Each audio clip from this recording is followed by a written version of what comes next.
Students, welcome to Hindi classes with Atul. आज की इस वीडियो में हम करेंगे कक्षा 9th की जो पुस्तक रहती है क्षितिज, उसमें भाग 1 क्षितिज का रहता है। उसमें राहुल सांकृत्यायन जी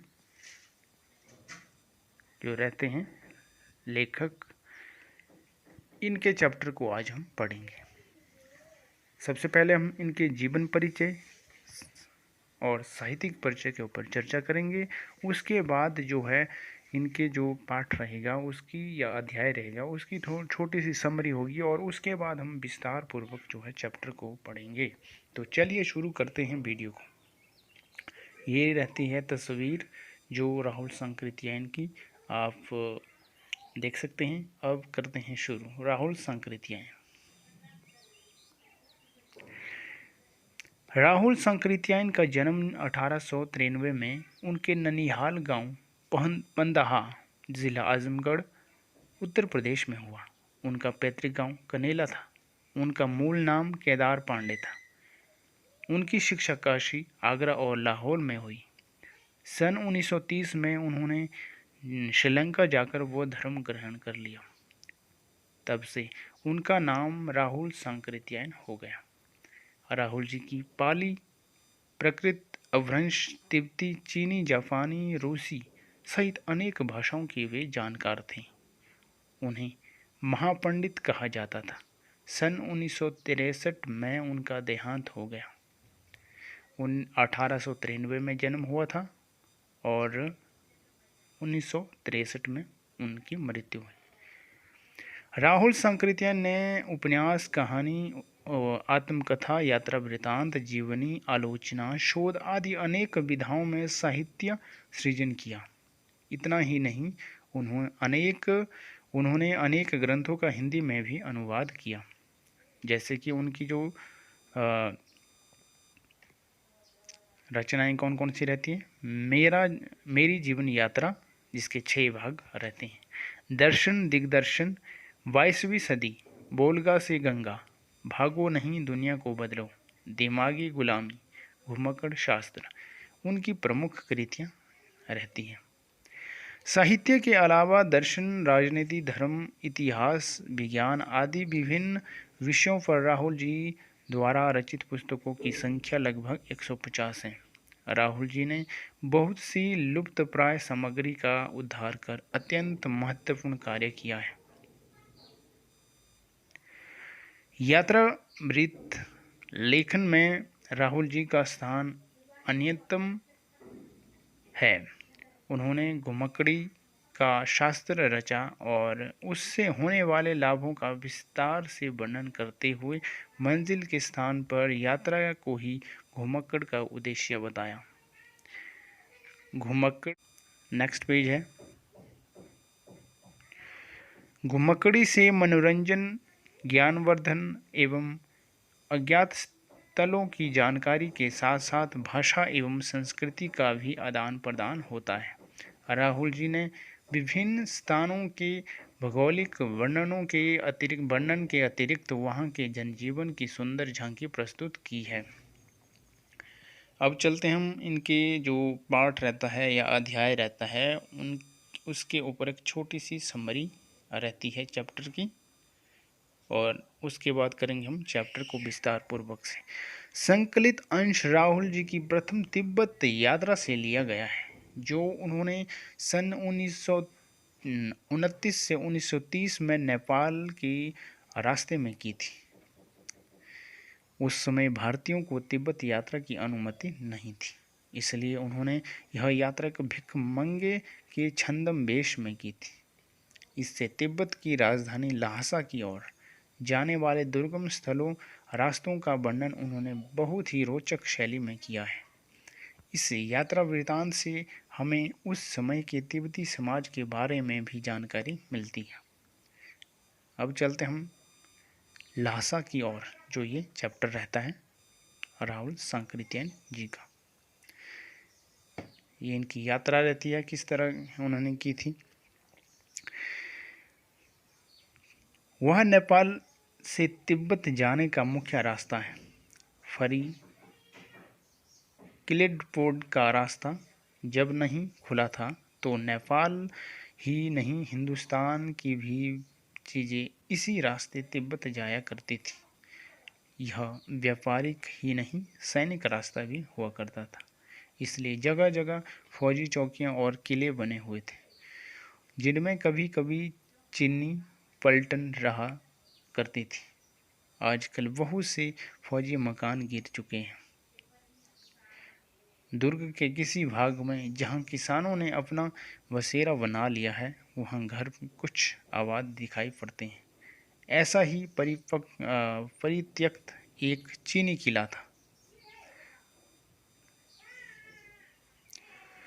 हम वहाँ चाय पीने के लिए ठहरे। तिब्बतियों में यात्रियों के लिए बहुत सी तकलीफ़ें भी हैं और कुछ आराम की बातें भी।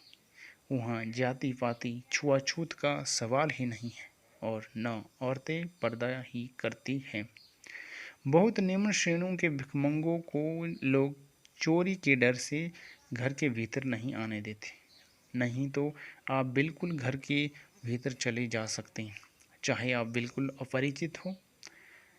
तब भी घर की बहू या सासू को अपनी झोली में से चाय दे सकते हैं। वह आपके लिए उसे पका देगी। मक्खन और सोडा नमक दे दीजिए। वह चाय चौड़ी में कूट कर उसे दूध वाली चाय के रंग की बना के मिट्टी के टोटीदार बर्तन में यानी कि खोटी में रख के आपको दे देगी। यदि बैठक की जगह चूल्हे से दूर हैं और आपको डर है कि सारा मक्खन आपकी चाय में नहीं पड़ेगा, तो आप खुद जाकर चौड़ी में चाय मत कर ला सकते हैं। चाय का रंग तैयार हो जाने पर फिर नमक मक्खन डालने की ज़रूरत होती है। नेक्स्ट पेज के ऊपर चलते हैं।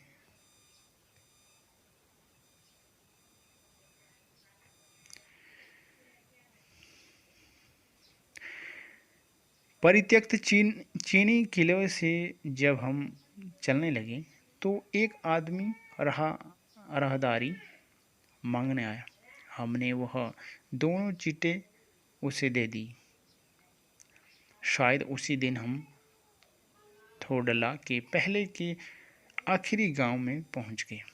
यहाँ भी सुमति के जान पहचान के आदमी थे और भिखमंगे रहते भी ठहरने के लिए अच्छी जगह मिली। 5 साल बाद हम इसी रास्ते लौटे थे और भिखमंगे नहीं, एक भद्र यात्री के वेश में घोड़ों पर सवार होकर आए थे। किंतु उस वक्त किसी ने हमें रहने के लिए जगह नहीं दी और हम गांव के एक सबसे गरीब झोपड़े में ठहरे थे। बहुत कुछ लोगों की उस वक्त की मनोवृत्ति पर ही निर्भर है, खासकर शाम के वक्त छठ पीकर बहुत कम होश हवास को दुरुस्त रखते हैं। अब हमें सबसे विकट ढांडा थोडला पार करना था। ढांडे तिब्बत में सबसे खतरे की जगह है। 16-17 हज़ार फीट की ऊंचाई होने के कारण उनके दोनों तरफ मीलों तक कोई गांव गिराव नहीं होते। नदियों के मोड़ और पहाड़ों के कोनों के कारण बहुत दूर तक आदमी को देखा नहीं जा सकता। डाकुओं के लिए यही सबसे अच्छी जगह है। तिब्बत में गांव में आकर खून हो जाए तब तो खूनी को सज़ा भी मिल सकती है, लेकिन इन निर्जन स्थानों में मरे हुए आदमियों के लिए कोई परवाह नहीं करता। सरकार, खुफिया विभाग और पुलिस पर उतना खर्च नहीं करती और वहाँ गवाह भी तो कोई नहीं मिल सकता। डकैत पहले आदमी को मार डालते हैं, उससे के बाद देखते हैं कि कुछ पैसा है कि नहीं। हथियार का कानून न रखने के कारण यहाँ लाठी की तरह लोग पिस्तौल बंदूक लिए फिरते हैं।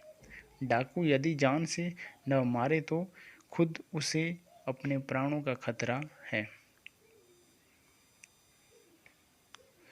गांव में हमें मालूम हुआ कि पिछले ही साल थोडला के पास खून हो गया।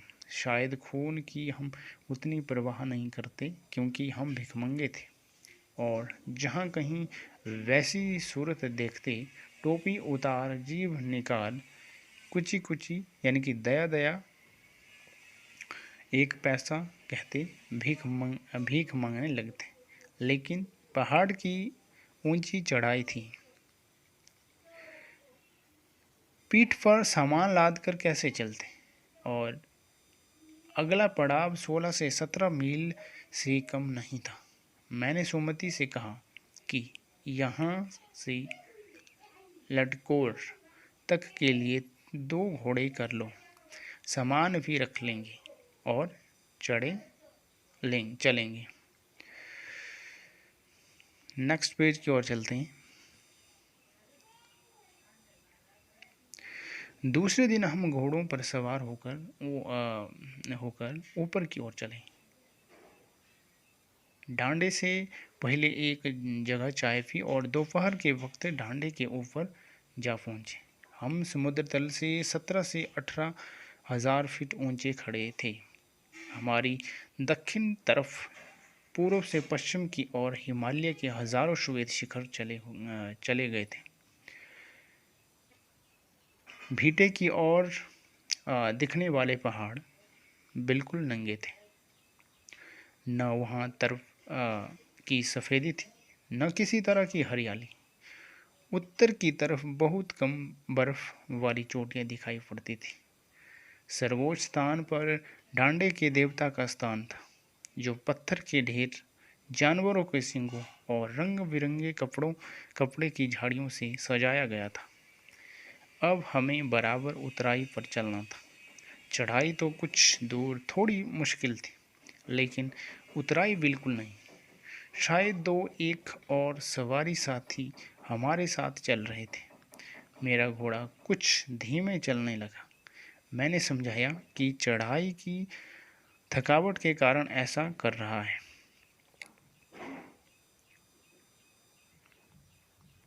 और उसे मारना नहीं चाहता था। धीरे धीरे वह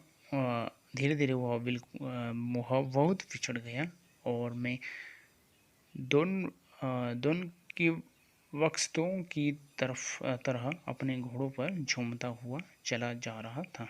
जान नहीं पड़ता था कि घोड़ा आगे जा रहा है या पीछे। जब मैं जोर देने लगता तो वह और सुस्त पड़ जाता। एक जगह 2 रास्ते फूट रहे थे। मैं बाएं का रास्ता ले मील 1.5 मील चला गया। आगे एक घर में पूछने से पता लगा कि लटकौर का रास्ता दाहिने वाला था। फिर लौटकर उसी को पकड़ा। 4-5 बजे के करीब मैं गांव से मील भर पर था तो सुमति इंतजार करते हुए मिले। मंगोलों का मुंह वैसे ही लाल होता है और अब तो वह पूरे गुस्से में थे। उन्होंने कहा, मैंने 2 टोकरी कंडे फूट डाले, 3-3 वार चाय को गर्म किया। मैंने बहुत नरमी से जवाब दिया, लेकिन मेरा कसूर नहीं है मित्र।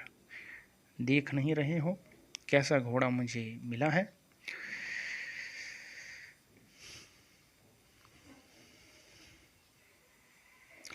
मैं तो रात तक पहुंचने की उम्मीद रखता था।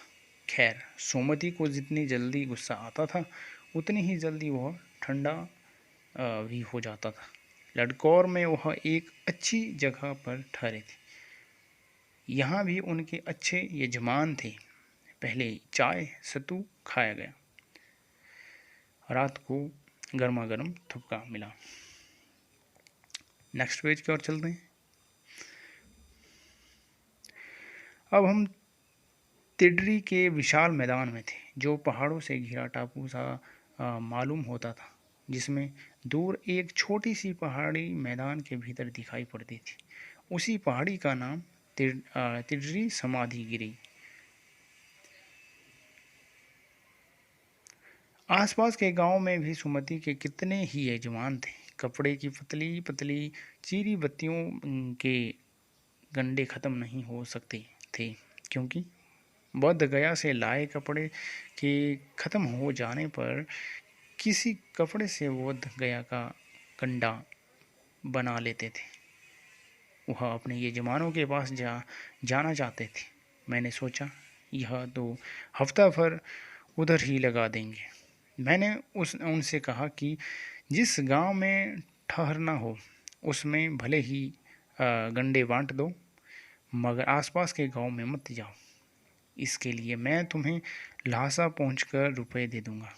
सुमति ने स्वीकार किया।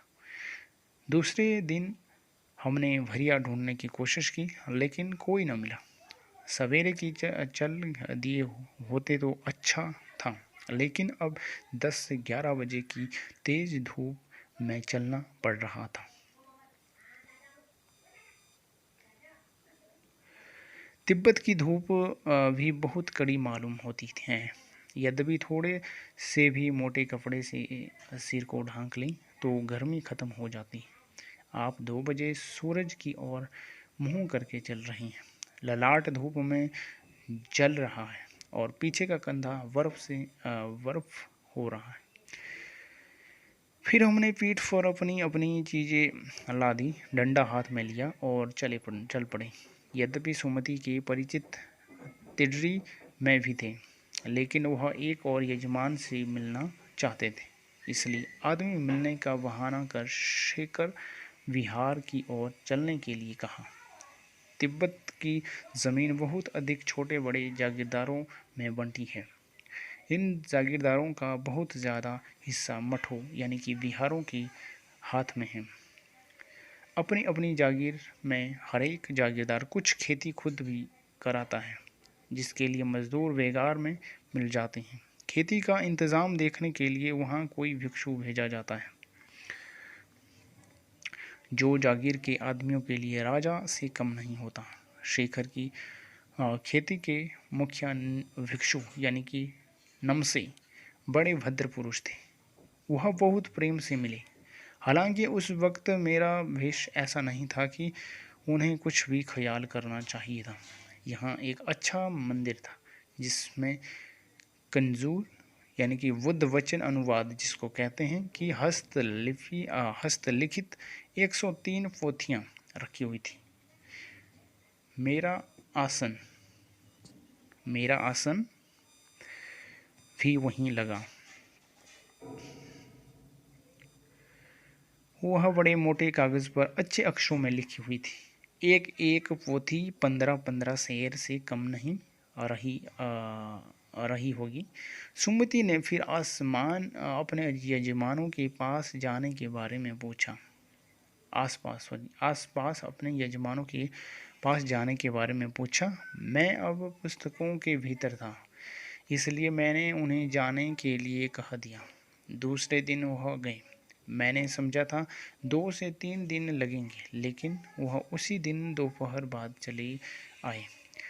तिर्री गांव वहां से बहुत दूर नहीं था। हमने अपना अपना सामान पीठ पर उठाया और भिक्षु नमसे जिनको कहते हैं से विदाई लेकर चल पड़े। तो बस यहीं तक था यह आज का चैप्टर, जो कि कंप्लीट हो चुका है। क्वेश्चन रहते हैं इसमें कौन कौन से हैं। थोड़ला के पहले की आखिरी गांव पहुंचने पर भिखमंगे के वेश में होने के बावजूद लेखक को ठहरने के लिए उचित स्थान मिला, जबकि दूसरी यात्रा के समय भद्रवेश में वेश भी उन्हें उचित स्थान नहीं दिला सका, क्यों? ये क्वेश्चन बनता है। और इसके बाद मोस्ट इम्पोर्टेंट क्वेश्चन रहते हैं। सेकंड क्वेश्चन है, उस समय के तिब्बत में हथियार का कानून न रखने के कारण यात्री को किस प्रकार का भय बना रहता था? ये भी वेरी इंपॉर्टेंट रहता है। फिर इसके बाद थर्ड है, लेखक लडकौर के मार्ग में अपने साथियों से किस कारण पिछड़ा? ये भी जरूरी है। फोर्थ है, लेखक ने शेखर विहार में सुमति को उनके यजमानों के पास जाने से रोका, परंतु दूसरी बार रोकने का प्रयास क्यों नहीं किया। ये इम्पोर्टेंट।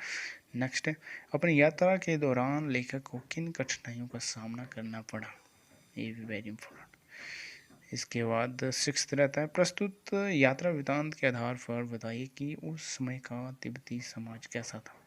किस प्रकार का था वो तिब्बती समाज, जिस समय कि राहुल सांकृत्यायन ने ल्हासा की यात्रा पे वो चले गए थे, उसमें की बात कर रहे हैं। और 19वीं शताब्दी का समय रहा होगा। मैं अब पुस्तकों, नेक्स्ट क्वेश्चन है लास्ट, मैं अब पुस्तकों के भीतर था, नीचे दिए गए विकल्पों में से कौन सा इस वाक्य का अर्थ बताइए। सेवंथ का कवर रहता है, लेखक पुस्तकें पढ़ने में रम गया। लेखक सेकंड है, लेखक पुस्तकों की शेल्फ के भीतर चला गया। और थर्ड है ग, लेखक के चारों ओर पुस्तकें ही थी। और फोर्थ है, पुस्तकों में लेखक का परिचय और चित्र छपा था। तो ये थे वेरी इंपॉर्टेंट क्वेश्चन जो रहते हैं। टोटल इसमें 7 क्वेश्चन हैं और बहुत ही ज़रूरी क्वेश्चन हैं ये सारे। ये कोई भी आ सकते हैं, तो पढ़ना बहुत ज़रूरी है। ये क्वेश्चन चैप्टर आपको करवा दिया है तो आप कर सकते हैं। तो ये थी ल्हासा की यात्रा, जो कि राहुल सांकृत्यायन जिसके लेखक रहते हैं। और 1893 में इनका जन्म हुआ था और 1930 में ये श्रीलंका गए थे, और जिसके कारण इनका नाम राहुल सांकृत्यायन पड़ा था। और 1963 में इनका निधन हुआ था। और इसके अलावा 150 इन्होंने जो है पुस्तकें जो लिखी थी लगभग। और तो ये थी ल्हासा की ओर इनकी जो यात्रा थी, जहाँ पे 1929 से 30 में नेपाल के रास्ते वे गए थे और भिखमंगों के वेश में गए थे वो।